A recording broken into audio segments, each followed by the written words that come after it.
Hola a todos, bienvenidos al canal Señales, Sistemas y Comunicaciones Navales. Les habla el doctor Carlos Mascareñas y Pérez Íñigo.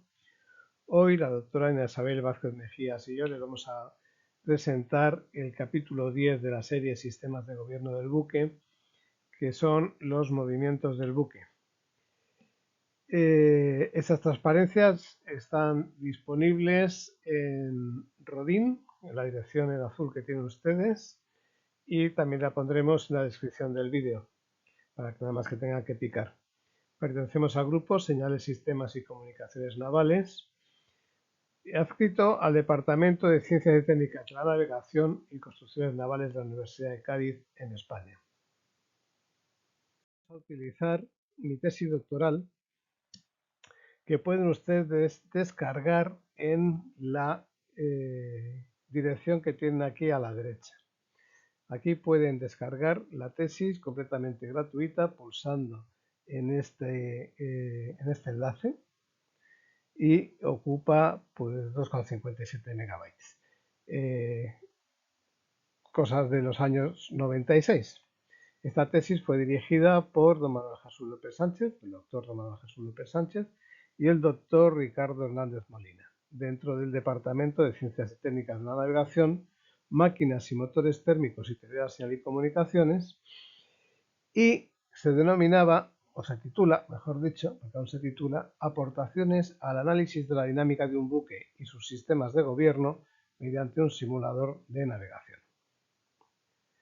Vamos entonces a ello. La misión de un buque es específica según su uso, aunque pueden generalmente dividirse en mercantes, de guerra, pesca y recreo. Todos ellos tienen en común dos propiedades. En primer lugar, la capacidad de trasladarse por la superficie de la mar y en segundo lugar, que todos los buques, para cumplir su misión, deben llegar al punto de destino, ya sea el puerto donde cargarán o descargarán las mercancías, una zona de combate o patrulla, una zona de océano donde se supone que hay peces, o simplemente desplazarse por placer entre dos clubes náuticos. Sin la capacidad de poder llegar al punto de destino, la bondad del sistema buque queda mermada en un alto porcentaje, debiendo repararse el sistema de gobierno del mismo, ya que es la segunda pieza clave para poder realizar la misión encomendada. El Reglamento Internacional para prevenir los abordajes en la mar denomina buque sin gobierno a aquel que por cualquier circunstancia excepcional es incapaz de maniobrar en la forma exigida por este reglamento y por consiguiente no puede apartarse de la derrota de otro buque. Es decir, que dicha circunstancia no es habitual y se desconoce a priori, como puede ser la rotura de las máquinas, el fallo del sistema de gobierno, la rotura del aparejo, el garreo de las anclas, un velero con viento en calma, la rotura de los remos, etc. Es algo fortuito y no se sabe qué va a pasar, pero de pronto ese barco no puede maniobrar a su antojo. Si se fijan, los movimientos de un buque parece que son simples, pero no. Es decir, nosotros metemos la pala a una banda y ese barco cae a esa banda. Metemos la hélice de babor avante y la de estribor atrás y el barco cae a estribor. ¿Por qué son importantes conocer los movimientos del buque? Por algo muy importante. Cuando queremos gobernar un barco, podemos hacerlo de forma manual o de forma automática. Cuando lo queremos hacer de forma automática, tenemos que recurrir al autopiloto. Y para que el autopiloto controle los movimientos del buque, tiene que saber, o debería saber, cómo funciona ese buque, cómo se mueve ese buque, qué parámetros están actuando sobre la obra viva del buque. Por lo cual es muy importante conocer todos los movimientos que tiene el buque y luego la maniobrabilidad, para saber si es maniobrable o no, si es muy maniobrero o no. Y eso lo veremos en el siguiente capítulo, pero ahora nos vamos a dedicar a los movimientos del buque y todas las fuerzas que afectan a que el buque se mueva avante, atrás, caiga una banda, guiñe, derive, etc. Cuando nos referimos a que tenemos que gobernar un buque, significa que ese barco tiene arrancada y se desplaza. Si el barco no tiene arrancada, si no tiene capacidad de moverse avante o atrás, no podemos hacer nada con los elementos de gobierno del buque. Entonces, lo primero que tenemos que ver es cuáles son los movimientos del buque. Suponemos que el barco es un sólido rígido, algo así como una viga, y que dispone de 6 grados de libertad, 3 de traslación a lo largo de los 3 ejes y 3 de rotación sobre dichos 3 ejes, por lo que se pueden referir las ecuaciones de movimiento del mismo fijando dicho sistema de coordenadas en el buque, lo cual es ventajoso al aprovechar la simetría del mismo. Los movimientos de traslación se denominan avance, deriva y empuje vertical. Vamos a verlos aquí. Avance, que sería la U en el eje X, deriva, que sería la NU en el eje Y, y el empuje vertical, que estaría justo debajo del puntero rojo. Los movimientos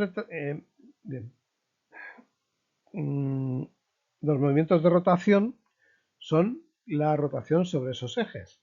Si estamos sobre el eje Z, la rotación sería R, equivalente a la guiñada. Si estamos sobre el eje X, sería el balance, y sobre el eje Y sería la cabezada.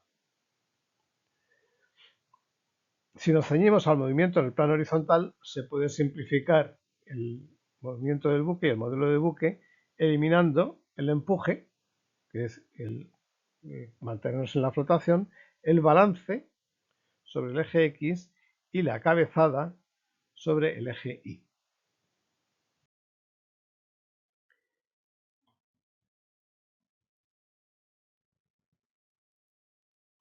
Las variables utilizadas para describir el movimiento horizontal de un buque se muestran en la figura que tenemos a la derecha. La proyección total del buque, V, en los ejes X e Y, se denomina velocidad de avance, U, y la velocidad de deriva se denomina NU. La velocidad de giro o caída se denomina R, la caída del barco, hacia un lado, hacia la banda. El rumbo del buque se designa como psi y el ángulo de pala del timón se designa como delta. Sobre los movimientos del buque haremos un capítulo extenso, con lo cual no vamos a hablar del tema en este momento. Vamos a pasar a definir lo que es el sistema de gobierno del buque. Para que el barco flote, tenemos que tener un casco consistente y ver, además, cuáles son los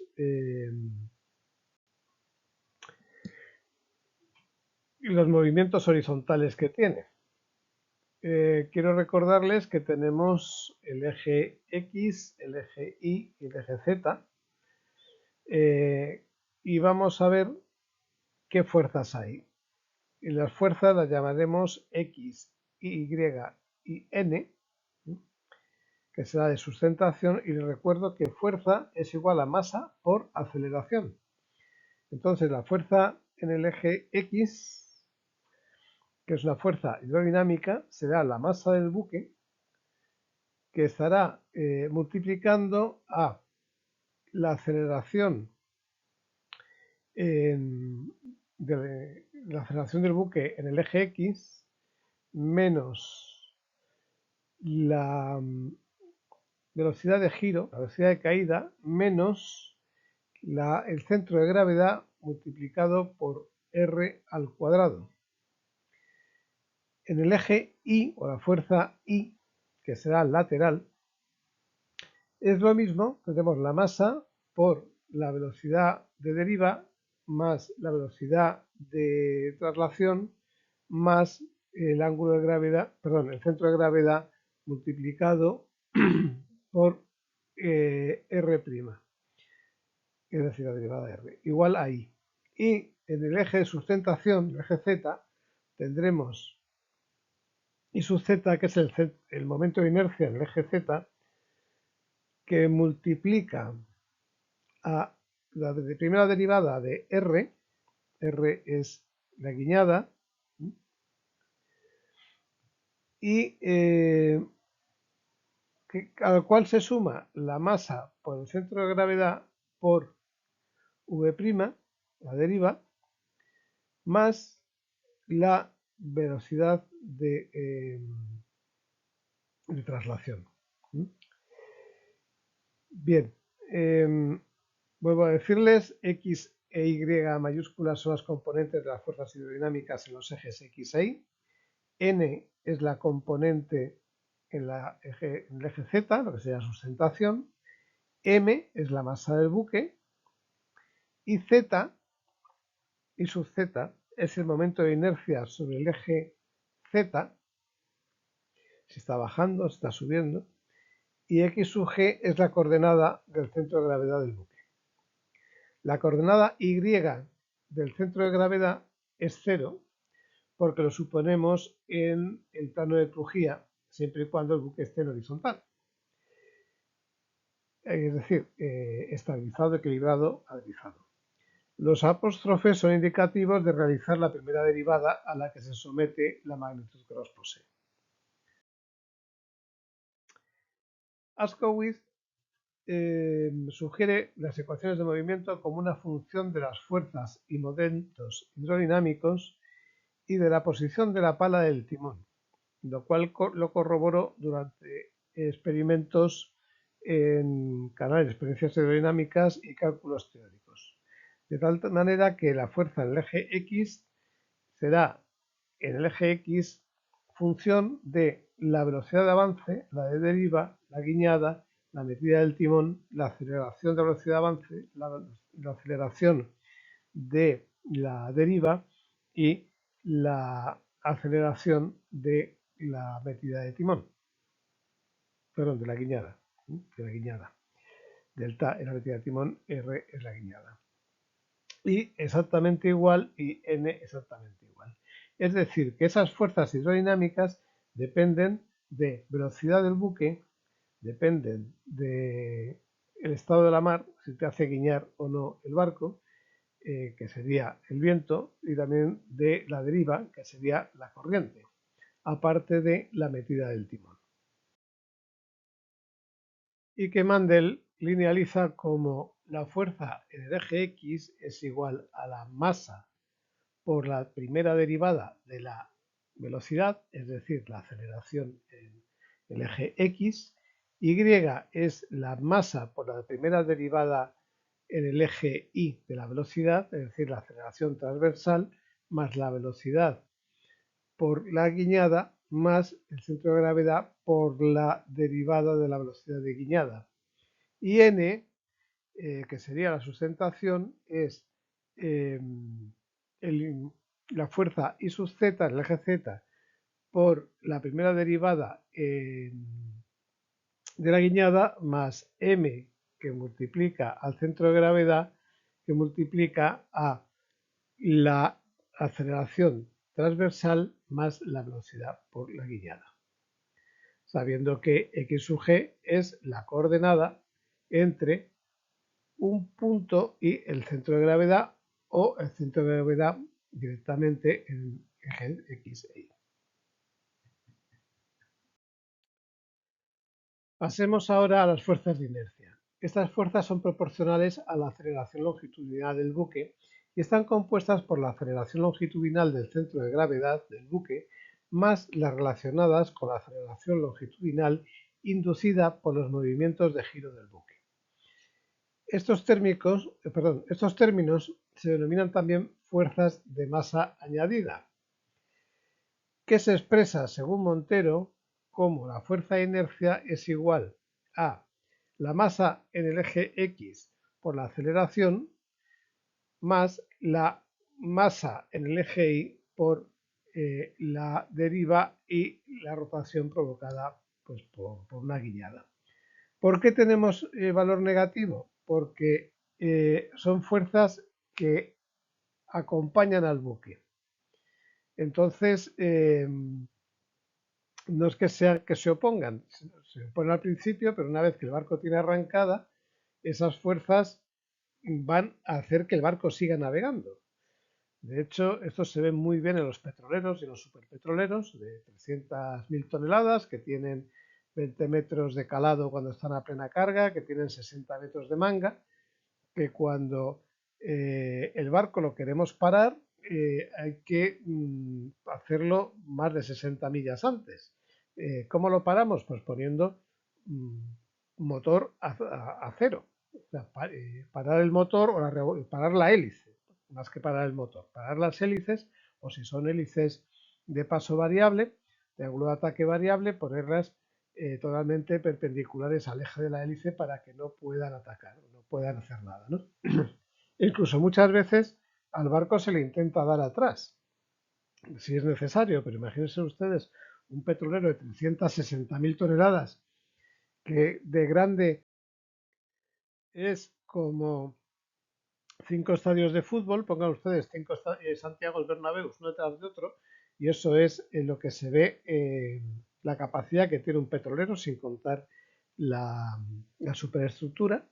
Imaginen 20 metros debajo del agua, eh, una pared inmensa de 300 metros, es lo que veríamos por el lateral y si lo por el costado, de aquí a aquí 300 metros o más y de babor a estribor pues 60 metros. La cantidad, la fuerza que hay que hacer con esos propulsores para hacer que este barco navegue a 15 nudos, que pues, bueno, llegará a 25 kilómetros por hora más o menos, así a ojo, es inmensa. Bueno, pues toda esa fuerza se acumula y se convierte en fuerza de inercia. Y cuando le decimos al barco para, el barco no para. Si nosotros le damos para a la altura de Málaga yendo para el estrecho de Gibraltar, se va a parar en el estrecho de Gibraltar. Fíjense, cuando para en Málaga, sigue con inercia hasta el, hasta el estrecho, hasta llegar hasta Algeciras. Yo he presenciado en el ¿cómo se llama esto? El Golfo Pérsico, atracar el Cartagonova, el cual iba a dar uno de radio, al buque nodriza y para movernos una milla, para desplazarnos una milla, hizo falta 9 horas. 9 horas donde se iba medio nudo avante, medio nudo atrás, un nudo atrás. Así de claro. ¿Por qué? Porque las fuerzas de inercia eran y son inmensas. Y perdone que me vaya por los cerros de Úbeda. Fuerzas de resistencia al avance. La fuerza de resistencia que ofrece el agua al avance de la carena es función de la velocidad del buque y emplea esta expresión, donde la velocidad del buque ya va al cuadrado y R de U, que representa un polinomio de potencias de U superiores a 2, fuerzas de inercias transversales. Estas fuerzas son proporcionales a las aceleraciones del buque. La aceleración transversal del buque consta de dos términos: la aceleración propia del movimiento de deriva y la componente de aceleración inducida por el hecho de que los ejes fijos del buque no constituyan una referencia inercial.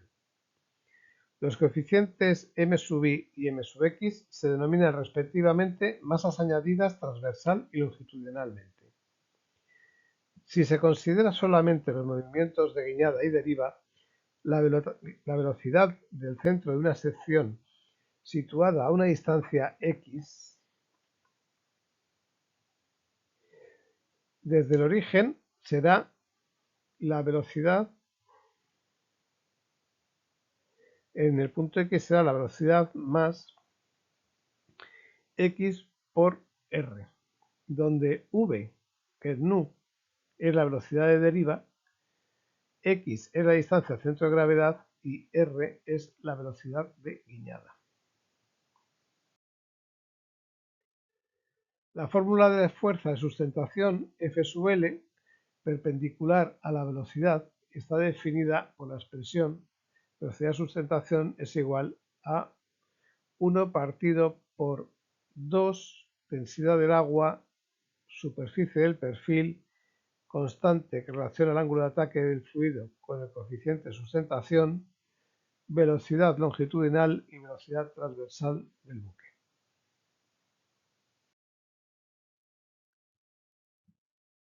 Las fuerzas de amortiguamiento hidrodinámico. Estas fuerzas son proporcionales a la componente transversal del buque y dependerán de la velocidad de deriva del centro de gravedad y de la velocidad transversal inducida en cada sección del buque por el movimiento de guiñada. Démonos cuenta que al guiñar se supone que el barco gira sobre el eje Z, sobre el centro de gravedad del buque en ese momento y el eje Z, con lo cual si cae la proa a estribor, la popa va a caer a babor y van a ser fuerzas que van a amortiguar el avance del barco. Las expresiones de dichas fuerzas debidas a ambos movimientos serán fuerza de deriva igual a las fuerzas de deriva por la velocidad de deriva y las fuerzas de guiñada será igual a la fuerza de guiñada por la velocidad de guiñada. Cuanto más rápido gire, cuanto más rápido guiñe, más amortiguamiento vamos a tener. Momento de fuerzas hidrodinámicas en el casco. El momento en torno al centro de gravedad del buque producido por las fuerzas hidrodinámicas del casco pueden dividirse en tres componentes. Momento debido a la inercia de la masa de agua que lo acompaña en su giro alrededor del centro de gravedad. Cuando nosotros caemos a babor con la proa, en estribor hay una absorción de agua que también van a frenar el casco, y cuando caiga la popa a estribor, ese hueco se va a unir, va a ser absorbido, va a ser una absorción de agua que se está llenando esa zona que ha dejado el barco. Los momentos de las componentes de la fuerza transversal lineales con respecto a la velocidad y debidas a los movimientos de fricción viscosa. Los momentos de la componente de la fuerza transversal no lineales con la velocidad, producido principalmente por la sustentación y el arrastre del flujo cruzado. La relación de dichas fuerzas hidrodinámicas la tienen ustedes en esta fórmula, que no es nada fácil de explicar. Fuerzas de la hélice y par de rotación de la máquina. Fuerzas del propulsor. Las fuerzas del propulsor se dividen en fuerzas longitudinales y transversales. La fuerza longitudinal es función de las revoluciones de la hélice y del ángulo con el que el flujo ataca la pala y se expresa como X sub P, donde N es el número de revoluciones por segundo del propulsor, D mayúscula el diámetro del propulsor, K sub T es el empuje adimensional, J sub P es el grado de avance del propulsor, mu la densidad del agua y T sub PO es el empuje del propulsor sobre el centro del modelo.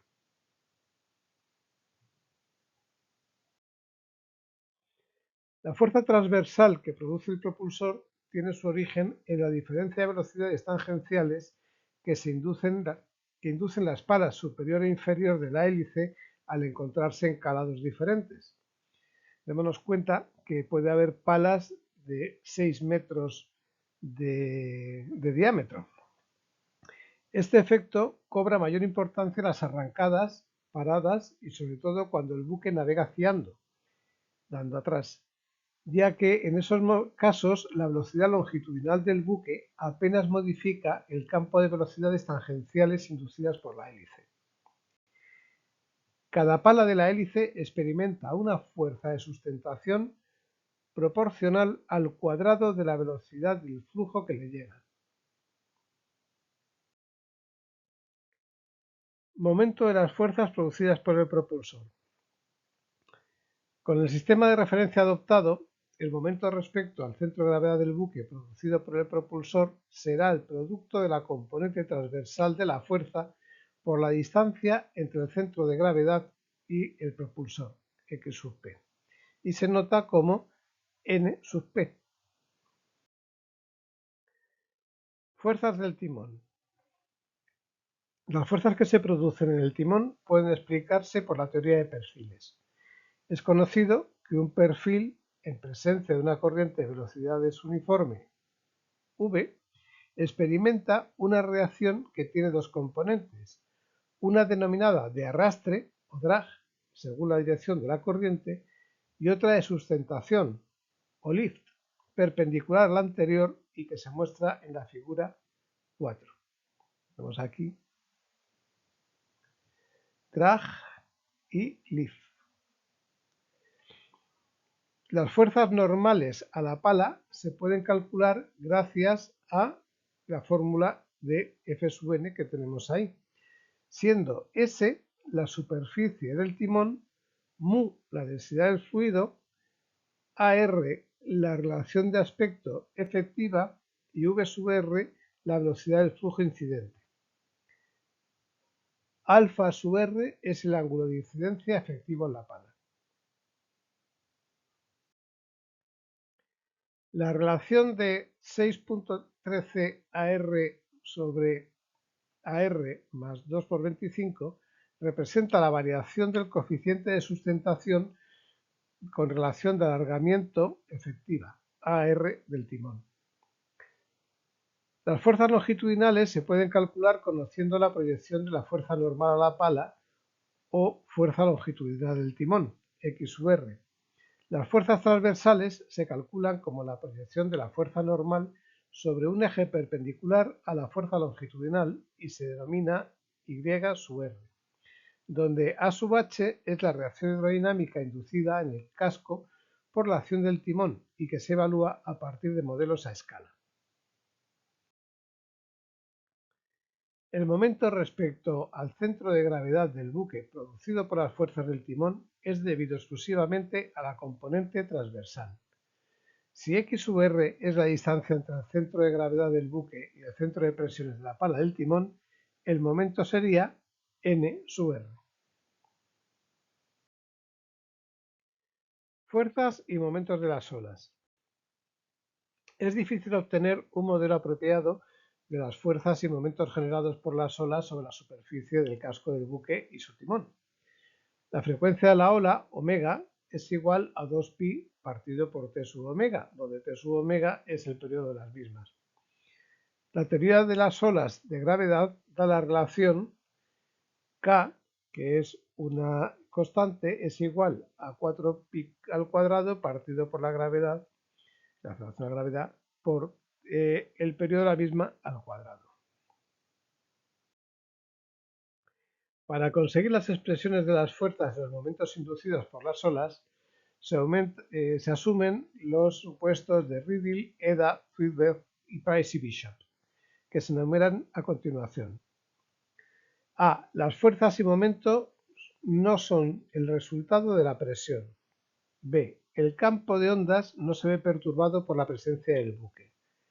C. La influencia de las olas se toma en cuenta asumiendo una fluctuación de la distribución de la presión por debajo de la superficie del agua, mientras la superficie en sí misma permanece inalterada. D. El cálculo se realiza para mares regulares. Como se puede ver, todos son supuestos que no tienen que ser así en la realidad, pero es la única manera de modelizar las olas y sus momentos producidos sobre el casco. La componente en el eje de avance del buque será X sub WA. La componente del eje de deriva será Y sub WA. Y el momento de las olas sobre el casco del buque será N sub WA o N sub omega A. Las fuerzas y momentos de las olas tienen esos subíndices, esos valores que suelen ser más o menos constantes o senoidales, en las cuales B es la marca del buque, L es la eslora entre perpendiculares, C es el ángulo de incidencia de la ola sobre el buque, H es la altura de la ola, omega sub E es la frecuencia de encuentro de la ola y x sub t es un parámetro que relaciona la altura media de la ola con la frecuencia de encuentro. Fuerzas y momentos del viento. El viento comprende dos componentes, el viento medio y la turbulencia. El primero es una corriente de aire constante y homogénea y la segunda se considera como una función estocástica. Las fórmulas inducidas por el viento medio se han deducido a partir de ensayos en túneles de viento, siendo x omega y n sub omega, donde x omega y y omega son las componentes de las fuerzas del viento inducidas en los ejes x e y n sub omega es la componente z de los momentos del viento inducido. Rho sub a es la densidad del aire, L la eslora entre perpendiculares, V sub r es la velocidad del viento y n es la dirección relativa del viento respecto al buque. Para el caso de la turbulencia, se considera que el modelo es proporcional a la altitud. Lo valida para altitudes superiores a 300 metros, siendo L sub t igual a 0,9 de altura.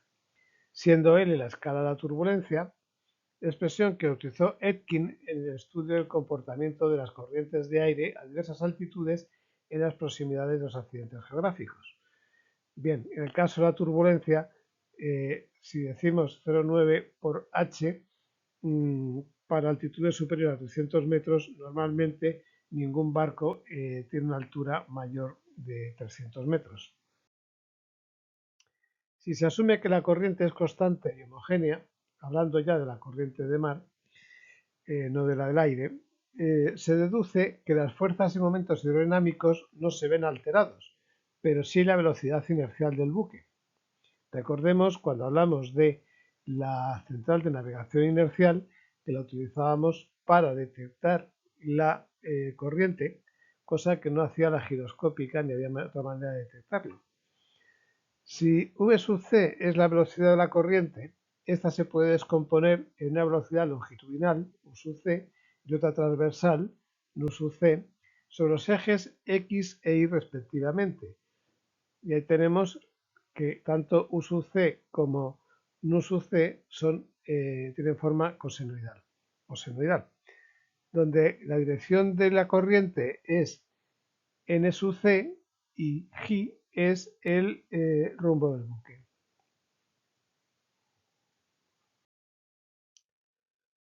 Modelo del flujo cruzado. Se produce una fuerza de sustentación debido al fenómeno del flujo cruzado cuando un perfil se interpone a una corriente de velocidad v y este experimenta una fuerza perpendicular a la dirección de la velocidad denominada sustentación F sub L y otra en dirección de la velocidad denominada fuerza de arrastre F sub D.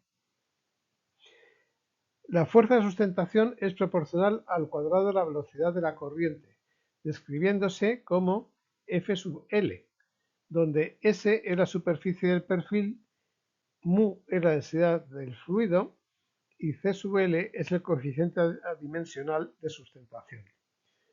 Si lo que interesa es calcular el flujo transversal a lo largo de la carena, se utilizará F sub L de X, donde X es el elemento de la sección considerado. Bien, y hasta aquí el vídeo de hoy. Esperemos que les haya gustado. Les hemos dejado en esta dirección, handle.net, y con estos números, el enlace a las transparencias del vídeo. Muchas gracias por habernos escuchado. Sabemos que las fórmulas son todas teóricas, luego la realidad puede ser otra, pero son muy importantes, por ejemplo, para diseñar los autopilotos y para diseñar los simuladores de navegación. Muchas gracias a ustedes en nombre de la doctora Ana Isabel Vázquez Mejías y mío, y esperamos que nos vean en el próximo vídeo.